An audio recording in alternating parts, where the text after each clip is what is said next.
Pinangalanan na isang police colonel sa Kamara, si NAPOLCOM Commissioner Edilberto Leonardo, na siyang nagkasa ng pagpatay kay PCSO Board Secretary Wesley Barayuga noong 2020.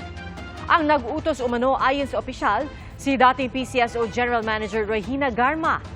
Mariin namang itinanggi ni na Leonardo at Garma ang alegasyon. Saksi si Maki Polito. July 2020 pa nang patayin si retired General at PCSO Board Secretary Wesley Barayuga habang traffic sa Mandaluyong. Nakuha na naman ng CCTV ang pagtabi sa kanyang sasakyan ng isang nakamotorsiklo at ilang beses na pagbaril sa kanya. Kanina, humarap si Police Colonel Santi Fuentes Mendoza ng PNP Drug Enforcement Group sa Quadcom ng Kamara. At itinuro si ngayon NAPOLCOM Commissioner Edilberto Leonardo na siyang nag-utos ng pamamaslang. Sabi umano ni Leonardo na nooy opisyal ng PNP, iniutos ito ni dating PCSO General Manager Regina Garma. Sangkot umano kasi si Barayuga sa iligal na droga. Matapos matanggap ang impormasyon, sinabi ko kay Sir Leonardo na dahil isang opisyal ng gobyerno ang target, mahalaga na magsagawa ako ng sarili kong verifikasyon. Ngunit sinabi niya na hindi na kinakailangan dahil ang utos ay mula kay GM Garma. Dating Colonel Regina Garma na may personal na kaalaman tungkol sa mga iligal na aktibidad ng droga ni Wesley Barayuga. February 2020 pa umano siya unang nilapitan ni Leonardo. July 30, 2020 nang tawagan siya muli ni Leonardo para sabihing nasa opisina ng PCSO ang target na si Barayuga.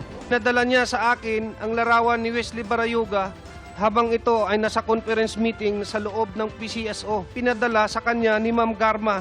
Nag-issue na si Ma'am Garma ng isang service vehicle para gamitin ni Wesley Barayuga at binigay sa akin ang description at plate number ng sasakyan. Ipinasa ko ang lahat ng impormasyong ito kay Nelson Mariano. Si Nelson Mariano ang dating police corporal na kinontak ni Mendoza na siya namang naghanap sa hitman na nagngangalang Loloy. Sinabi pa umano ni Leonardo na isang tox ang magbibigay ng dagdag impormasyon tungkol sa target. Ang nasabing tox ayon kay Police Colonel Leonardo ay isang bata ni Ma'am Garma mula sa CIDG. Matapos makatanggap ng tawag mula kay tox, sinabi ko sa kanya mag-coordinate siya sa aking middleman na si Nelson Mariano na siyang magbibigay ng impormasyon sa designated hitman. Nang mapatay na si Barayuga, binayaran umano ni Leonardo si Mariano ng 300,000 pesos. 40,000 pesos ang parte umano dito ni Colonel Mendoza. Sabi ni Surigao Congressman Johnny Pimentel, bago patayin si Barayuga, may isisiwalat itong katiwalian sa PCSO. The motive of the killing of General Barayuga was to stop General Barayuga from testifying against Colonel Garma. Itinanggi ni Garma at Leonardo ang mga akusasyon. Maganda po, wala po kaming conflict. Yes, nag-uusap po kami.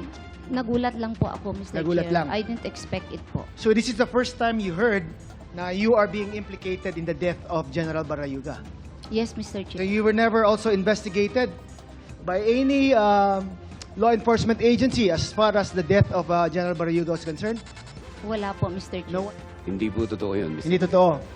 So is there any reason, may galit ba sa'yo si Colonel Mendoza? Nakilala ko po yan.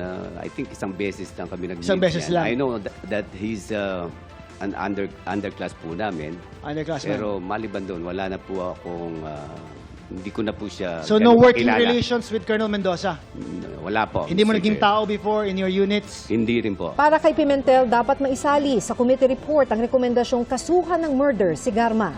Colonel Regina Garma has been involved in the different killings all over the country. In fact, Mr. Chair, si Colonel Garma, nung unang pagdinig pa lang natin, involved na po siya doon sa pagpatay ng 3 Chinese drug lords. Nung si Colonel Garma din ay na-assign doon sa Cebu City, there were 198 killings as recorded and as reported by Mayor Tommy Esmeña. And ngayon po, klarong-klaro po na ang mastermind ng pagpatay kay Colonel General Barayuga walang iba po kung hindi si Colonel Garma in cooperation, in cahoots with Colonel Leonardo. Lahat yan itinanggi na ni Garma. Para sa GMA Integrated News, Maki Pulido ang inyong saksi.